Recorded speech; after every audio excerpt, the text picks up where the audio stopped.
Before an Egyptian statue could receive food, hear a prayer, or look back at the people before it, someone had to open its mouth. Not carve it.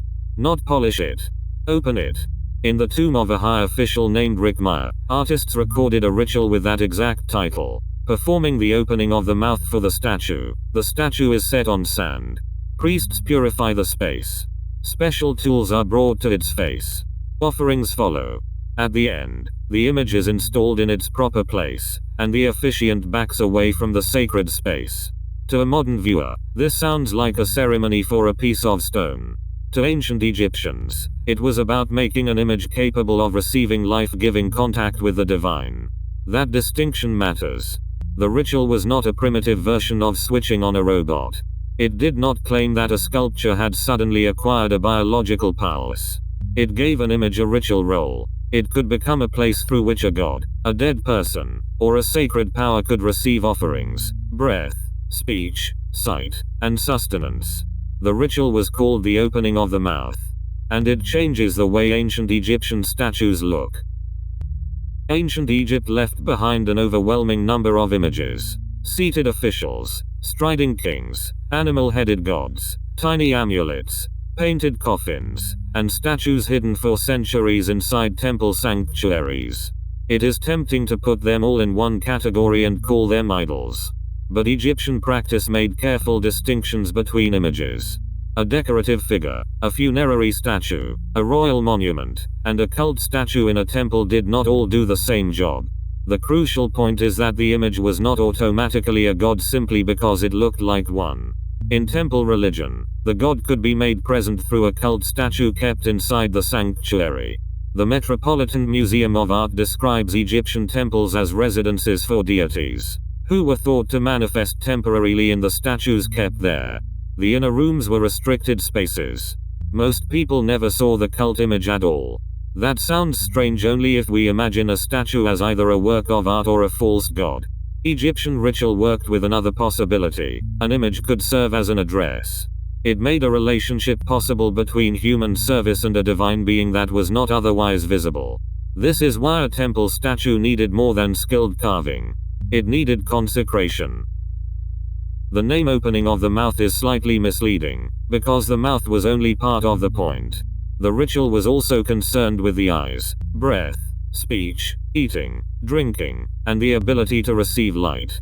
The University College London collection describes it as a consecration ritual for human form images, attested from the Old Kingdom through the Roman period.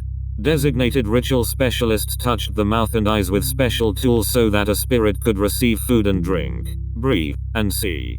One object in the Met's collection preserves a miniature set of ritual equipment. Its forked instrument was touched to the mouth of a mummy or statue. In the museum's description, the gesture symbolically restored the individual's capacity for independent existence. The sequence could be elaborate. Surviving versions are not identical, and no single tomb gives us the whole ritual in every form. But the sources show purification, the presentation of offerings, formal speech, and the use of named implements, including ad-shaped blades and the piseshkef. The language of the ritual sometimes sounds like birth. Egyptian vocabulary could describe the making of an image as giving birth, and the sculptor as someone who causes to live. That does not mean every statue was thought to be born in a literal biological sense. It means that the transition from raw material to ritually effective image was understood as a passage into a different state. The statue did not merely resemble a living being. It had been prepared to take part in a living relationship. The most concrete evidence is also the least mystical: food. In ancient Egyptian temples, priests performed daily rites involving food, drink, clothing, ointment, and incense. In principle, the pharaoh was the person responsible for serving the gods. In practice, priests carried out much of that work. The god did not consume bread or beer in the way a human body does. The offerings were understood to sustain the divine order symbolically, and after the rite the food could be redistributed to the temple personnel. But that does not make the ritual empty. In a world where cosmic stability depended on proper relations between gods, kings, land, and people, feeding a god's image was a serious political and religious act. The same logic appears in funerary practice. The dead required food, drink, breath, and speech in the next life. The opening of the mouth could be performed on a mummy or on a statue that stood in for the deceased. A statue was not just a likeness for mourners to look at. It could protect the deceased's ability to receive offerings if the body itself was damaged or inaccessible. The British Museum's Book of the Dead of Hunefer shows a version of the rite beside the mummy.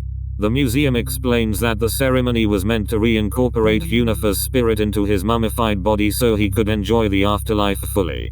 So the ritual joined two worlds that we now tend to separate: temple service for gods and funerary care for the dead.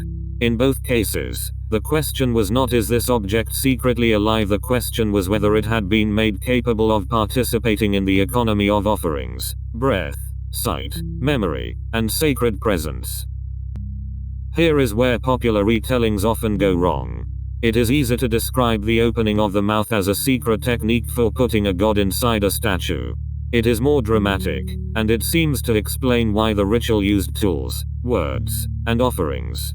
But the evidence is more interesting than that shortcut. The ritual appears in different settings over an enormous span of time. It could concern a god's cult image, a king, a deceased person, a coffin, or a statue. Different sources preserve different episodes.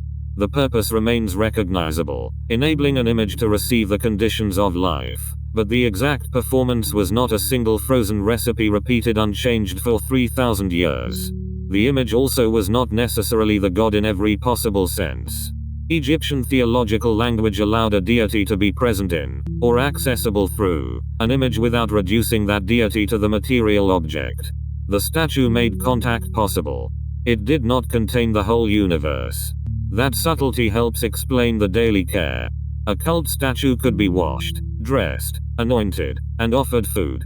During festivals it might be carried outside so people who never entered the sanctuary could participate in the god's public appearance. The statue had to be treated as more than sculpture because it did more than represent. The opening of the mouth is not evidence that ancient Egyptians were confused about the difference between wood, stone, and flesh.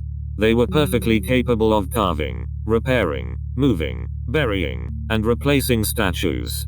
Their point was different. An object can be materially made by humans and still become socially and ritually powerful through what people do with it. That idea is not confined to Egypt. Many religious traditions distinguish between an ordinary object and one that has been consecrated, installed, blessed, dedicated, or placed in a particular relationship with a person, place, or deity. The details differ radically, and they should not be collapsed into one universal mystical technology, but the Egyptian case makes the general question unusually vivid. When does an object stop being only an object? For the Egyptians who performed this ritual, the answer was not when someone believes hard enough. It was when the proper words, gestures, materials, people, places, and offerings had brought the image into a working sacred order. That is why the opening of the mouth mattered. The priest touched a mouth made of wood or stone. The statue did not begin to breathe like an animal. But within the Egyptian world, it became able to receive breath, food, speech, and attention on behalf of someone who could not be seen. And in the darkness of a temple sanctuary, that was enough to turn an image into a meeting place between worlds.